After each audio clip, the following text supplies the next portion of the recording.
भेड़िया आया की कहानी the boy who cried wolf story in Hindi. एक गांव में एक चरवाहा रहा करता था।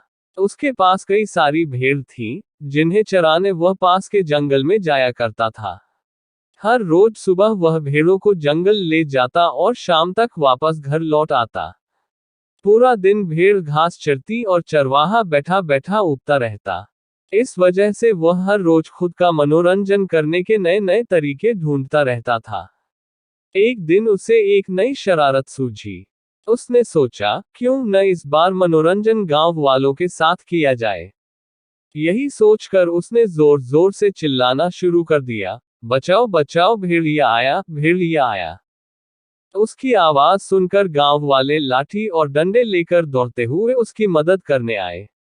जैसे ही गांव वाले वहां पहुंचे, उन्होंने देखा कि वहां कोई भेड़िया नहीं है और चरवाहा पेट पकड़कर हंस रहा था। हा हा हा, बड़ा मजा आया। मैं तो मजाक कर रहा था। कैसे दौड़ते दौड़ते आए हो सब, हा हा हा। उसकी ये बातें सुनकर गांव वालों का चेहरा गुस्से से लाल पीला होने लगा। एक आदमी ने कहा कि हम सब अपना काम छोड़कर तुम्हें बचाने आए हैं और तुम हंस रहे हो। ऐसा कहकर सभी लोग वापस अपने अपने काम की ओर लौट गए। कुछ दिन बीतने के बाद गांव वालों ने फिर से चरवाहे की आवाज सुनी, बचाओ बचाओ भेड़िया आया, बचाओ। ये सुनते ही वो फिर से चरवाहे की मदद करने के लिए दौड़ पड़े। दौड़ते आवाज गांव वाले वहां पहुंचे तो क्या देखते हैं? वो देखते हैं कि चरवाहा अपनी भेड़ों के साथ आराम से खड़ा है और गांव वालों की तरफ देखकर जोर जोर से हंस रहा है। इस बार गांव वालों को और गुस्सा आया। उन सभी ने चरवाहे को खूब खरी खोटी सुनाई, लेकिन चरवाहे को अक्ल न आई। उसने फिर 2-3 बार ऐसा ही किया और मजाक में चिल्लाते हुए गांव वालों को इकट्ठा कर लिया। अब गांव वालों ने चरवाहे की बात पर भरोसा करना बंद कर दिया था।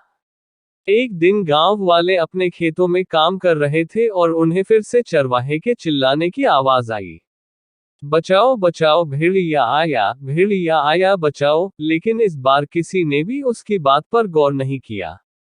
सभी आपस में कहने लगे कि इसका तो काम ही है दिन भर यूं मजाक करना। चरवाहा लगातार चिल्ला रहा था, अरे कोई तो आओ, मेरी मदद करो, इस भेड़िए को भगाओ। लेकिन इस बार कोई भी उसकी मदद करने वहां नहीं पहुंचा। चरवाहा चिल्लाता रहा, लेकिन गांव वाले नहीं आए और भेड़िया एक एक करके उसकी सारी भेड़ों को खा गया। ये सब देख चरवाहा रोने लगा। जब बहुत रात तक चरवाहा घर नहीं आया, तो गांव वाले उसे ढूंढते हुए जंगल पहुंचे। वहां पहुंचकर उन्होंने देखा कि चरवाहा पेड़ पर बैठा रो रहा था। गांव वालों ने किसी तरह चरवाहे को पेड़ से उतारा। उस दिन चरवाहे की जान तो बच गई, लेकिन उसकी प्यारी भेड़ें भेड़िए का शिकार बन चुकी थी। चरवाहे को अपनी गलती का एहसास हो गया था और उसने गांव वालों से माफी मांगी। चरवाहा बोला, मुझे माफ कर दो भाइयों, मैंने झूठ बोलकर बहुत बड़ी गलती कर दी। मुझे ऐसा नहीं करना चाहिए था। कहानी से सीख। इस कहानी से यह सीख मिलती है कि कभी झूठ नहीं बोलना चाहिए। झूठ बोलना बहुत बुरी बात होती है। झूठ बोलने की वजह से हम लोगों का विश्वास खोने लगते हैं और समय आने पर कोई हमारी मदद नहीं करता।